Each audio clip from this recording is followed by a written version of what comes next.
So what's up? It's Saturday gali na so maski masakiton ng ulo ko ngani kinagparadis ko sa Japila at impirit yung gayud na magupod sa island hopping kay Sabado man ngani.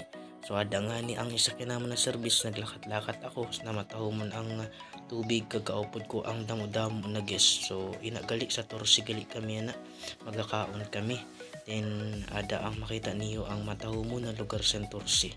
So it's very fantastic view. Matahumon kay ada ako sa Igbaw sa service na sakayan ko. So ada nga ni si Kuya gani problemado kay si Duterte ang pakulong na gani. Pero gani maayo na lang matahumon ang view na kapalibot sa iya na amo na mahali ang iya problema. So ada gani pakadto pa lang kami sa Helicopter Island sana.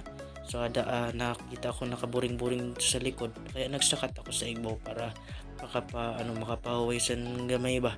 Kay bali nga ni masakiton sa nang ulo ko may ang over kay grabe ang kadis ko puro suruntukan la kay dito pagal-pagal ka bubutong san guest. So ada ang secret beach na among kakatuan kag amoy na ang sulod matahumon.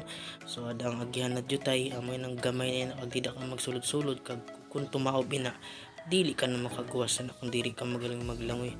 So ada nga ni ang kaupod ko sino ba ina kalimutan ko ng kaupod ko na yun si Kuya Uti. So ada naduspo pa ada pang bina sa sulod mataw mo na kayong grabing linaw sa tubig kag makita mo gayud na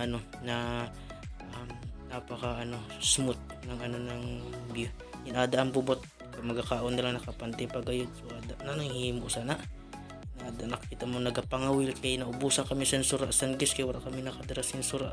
So ada grabe kasi pag sa namong tour guide si Kuya Bert o ada o diba very helpful. And ada ang view amoy ng last stop naman kay pagkatapos na mag-uli na kami sa El Nido.